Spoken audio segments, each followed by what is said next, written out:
In this video, I'll be taking you on a wild ride into the life of one of dancehall's most unpredictable success stories, AI Millie, the Orakabessa youth who turned street smarts into streaming numbers and dark hustle into dancehall dominance.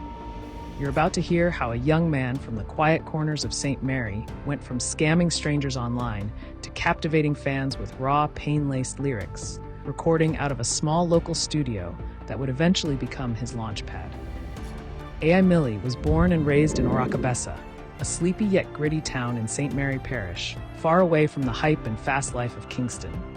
Life there wasn't easy, not many opportunities, even fewer role models. But from early, AI Millie had a hunger most didn't. He was known in his community, not just for being bold or outspoken, but because he moved like someone who knew he was destined for more.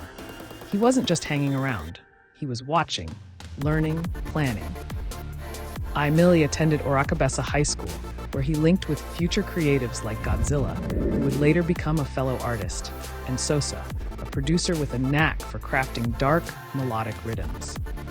That circle, though small, planted the early seeds of a dream that was bigger than the borders of St. Mary. Despite the odds, AI Millie became the first person in his family to finish high school. That was no small feat in a place where many youths drop out to chase quick money or get pulled into the wrong crowd. But instead of heading to college or picking up a trade, he made a bold decision. He wanted to do music. Real music. Not just freestyling for friends or clashing in the lunchroom, but building a name, a sound, a legacy. At first, AI Millie gravitated toward American rap. He started recording remixes and freestyles over beats from artists like Migos, NBA YoungBoy, and Lil Baby. That trap influence was heavy in his early style, and it's still there in his delivery. But something wasn't clicking. The Jamaican crowd wasn't vibing with the American sound. Deep down, he knew, to really break through in JA, you can't pretend to be from Atlanta. You have to be authentically Yard. But being authentic doesn't pay studio time. It doesn't buy beats, gear, or promotion.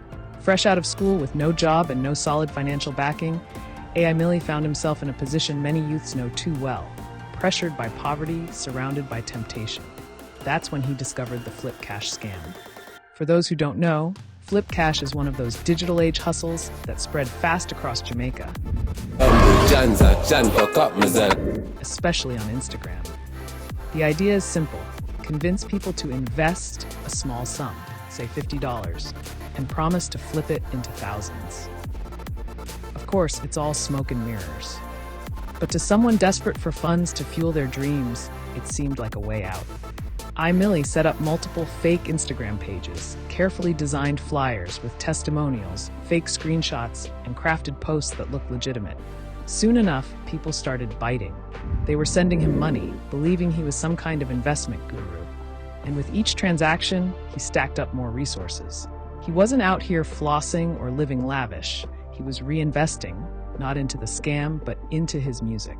The streets of Orakabessa soon heard what he was doing, and he even gave the place a new nickname, O Black, a gritty flip on the tourist town's name, representing the darker, lesser-seen side of the area. Now, with money in hand, he turned his attention to the studio. In St. Mary, there's a hidden gem of a place called Timaz Records.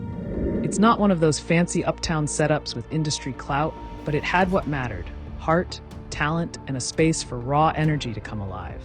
AI Millie started recording regularly there, bringing his stories, pain, and perspective to life through tracks like Life, Burglar, PTSD, and more. Each song carried weight. He wasn't making party tracks or girl tunes, he was giving listeners a look inside his mind, filled with betrayal, trauma, ambition, and survival. Then came the turning point, PTSD. The song was gritty, deeply personal, and unlike anything out at the time.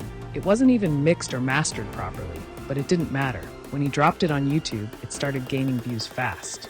The raw emotion, the authenticity, the eeriness of the beat, it all hit home with fans who felt like they were hearing something real for the first time in a while. This wasn't a hype man, or a gimmick, or someone pretending to be a Don. This was a young man from the Jamaican countryside, bearing his scars on a beat. What made it even more powerful was that AI Millie didn't have a team, label, or big promotion behind him. It was all self-made, a true underground buzz. Word of mouth spread the track like wildfire. Comment sections lit up. People were messaging him saying they related, that they felt like he was speaking their life. Some loved the fact that he didn't try to pretty up his story. Others were shocked to learn where he came from and how he made it this far. And just like that, a scammer turned star. Millie's journey is far from over, but what makes his rise so gripping is the fact that he came from nothing, used an illegal hustle to fund a legal dream, and transitioned into one of the most talked about dancehall voices, without bowing to industry pressure or watering down his truth. His story brings up hard questions. Can good come from bad? Does the end justify the means? Should we judge someone's past if they're trying to elevate through their passion? These are the kinds of stories Jamaica is built on: grit, redemption, rebellion, and ambition. Millie might have started out as a kid running IG scams from Oracabessa, but now he's giving voice to a generation of youths who feel left out, unheard, and underestimated. He's proof that even if you come from the dirt, you can still plant a seed and watch it grow, just as long as you believe in your voice. So what do you think of Millie's story? Hustler or hero? Visionary or villain?